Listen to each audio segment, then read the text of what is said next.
जो state BJP जीती है वहां पे कार्यकर्ताओं का बोलबाला है, उनकी एक पेट है सरकार में।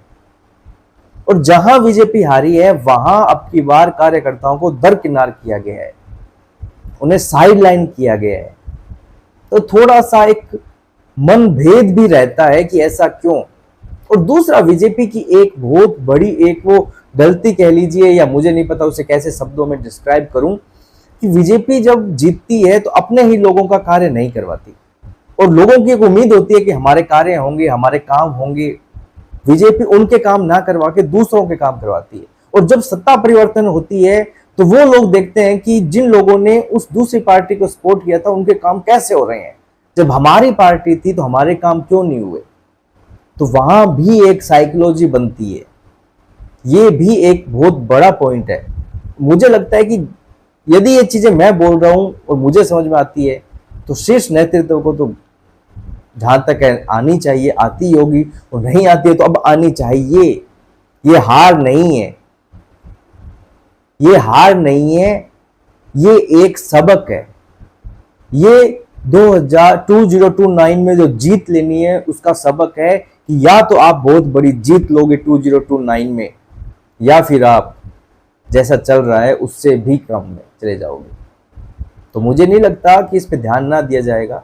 और दूसरा एक चीज सोचिए, जो लोग इनके साथ हैं, जो कार्यकर्ता इनके साथ हैं, जो इनके साथ हैं, उन्हें बेनिफिट नहीं मिलता किसी भी पक्ष में, किसी भी वे में। बेनिफिट मिलता है उन अदर कास्ट को, अदर लोगों को जो बीजेपी के साथ नहीं है, जिन्होंने वोट भी नहीं दिए।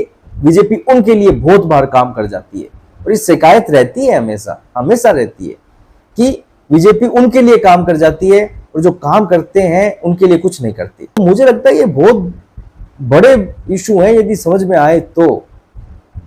दूसरा, अब की बार एक ऐसा हुआ है, ये तो मैं पूरे भारत की कह रहा हूं जहां तक मुझे पता है, अब की बार ऐसा हुआ है कि धरातल पर काम नहीं हुआ। कैसे? चुनाव से पहले पर्चियां बनती है कि आपका वोट कौन से बूथ पर है, उनकी डिटेल दी जाती है कि जाइए वोट करना है। वो पर्चियां लमसम नहीं पहुंची घरों में, क्यों पता नहीं क्यों। और जहां तक मुझे लगता है कि अब की बार शायद बहुत ज्यादा निर्भर हो गए 3 आदमियों पे, वहां के उम्मीदवार, वहां के कार्यकर्ता, नरेंद्र मोदी जी पर, अमित शाह पर और योगी जी पर। इन 3 लोगों पर बहुत ज्यादा निर्भरता, इन 3 लोगों पर बहुत ज्यादा निर्भर हो चुके हैं, तभी तो इन्होंने धरातल पर कार्य नहीं किया। बहुत ज्यादा जरूरी है धरातल पर भी जुड़ने का, बहुत ज्यादा जरूरी है जातीय समीकरणों से चीजें एकजुट करने की। क्योंकि ऐसा नहीं है कि लोग नरेंद्र मोदी जी को पसंद नहीं करते या बीजेपी से मन उब चुका है, नहीं, लोग आज भी वैसे ही। पर आपको जब भी, मतलब सिंपल सी गणित है कि आपको जातीय समीकरणों का भी ध्यान रखना पड़ेगा। एक बहुत बड़ा वर्ग ओबीसी अब की बार बीजेपी से टूट गया। क्यों? इसके कुछ कारण है जो समझाने की कोशिश करता हूं। अब की बार 400 पार, जिस कॉन्फिडेंस के साथ ये नारा दिया गया और जिस कॉन्फिडेंस के साथ जनता ने ये नारा दिया, वो कंटिन्यू देते आए, जैसे मेरे जैसे करोड़ों समर्थक कंटिन्यू देते आए। तो एक ये बहुत बड़ा माइंड सेटअप हो गया कि मोदी जी तो आ रहे हैं, बहुमत तो 272 है ना, 300 भी आ गई तो भी जीत गए मोदी जी, 350 आ गई तो जीत ही गए। ये बहुत बड़ा, तो लोगों ने जिस तरीके से मेहनत करनी चाहिए वैसी नहीं की। दूसरा, कुछ नेताओं द्वारा यह बोलना कि संविधान बदल देंगे, आरक्षण खत्म कर देंगे। बीजेपी को लगा इन बातों का फर्क नहीं पड़ेगा, पर बहुत बड़ा तबका है जिनके लिए आरक्षण बहुत बड़ा मुद्दा है और है उनके बहुत नजदीक आरक्षण। वो लोग डरे या डराया गया, जैसे भी उन्होंने वोट, ये वो वर्ग है जो लाभार्थी वर्ग है, जिनको मोदी जी ने बहुत ज्यादा लाभ दिया है, फिर भी उन्होंने वोट नहीं दिया, जहां तक मुझे लगता है। इसलिए कि आरक्षण खत्म करने का उन्हें डर लगा कि 400 पार हो गए तो ये आरक्षण खत्म कर देंगे, या ये तो जीत ही रहे हैं तो वोट देने की जरूरत क्या है, घर पे बैठो एंजॉय करो।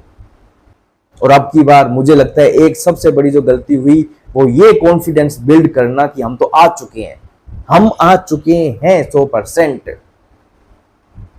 जनता को ये विश्वास दिलवाया नहीं कि आपकी मेहनत से हम आएंगे, हो सकता है हम हार जाएं, आप मेहनत करोगे तो आएंगे।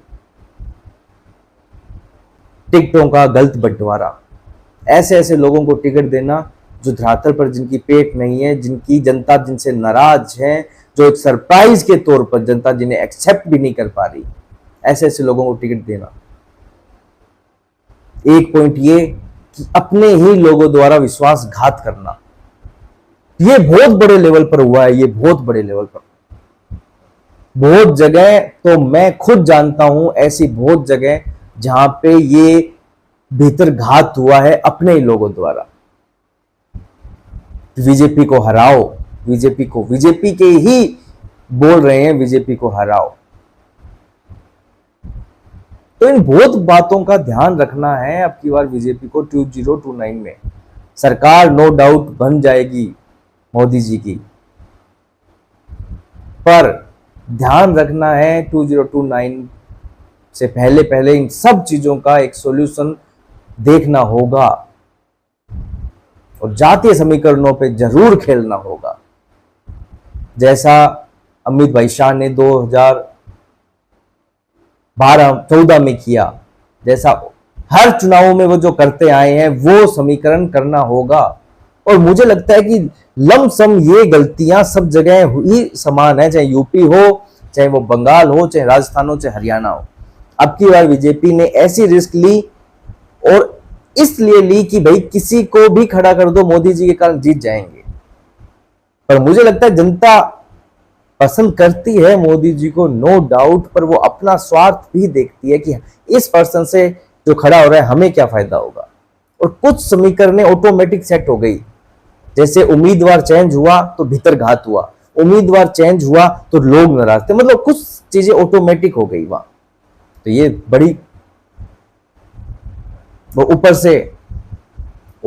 से ये पूरा कुनबा एक साथ था, ये सभी के सभी चाचा ताऊ मामा भतीजा सब एक साथ थे, पर फिर भी बीजेपी ने बहुत अच्छा किया। पर जितना मेहनत की थी उतना नहीं। दुख इस बात का है, जितनी मेहनत की थी उतना नहीं। तो बीजेपी को बहुत चीजें सुधारनी होगी। तो आज का मुद्दा हम यहीं समाप्त करते हैं, कल मिलेंगे किसी नए टॉपिक के साथ, तब तक के लिए जय श्री राम।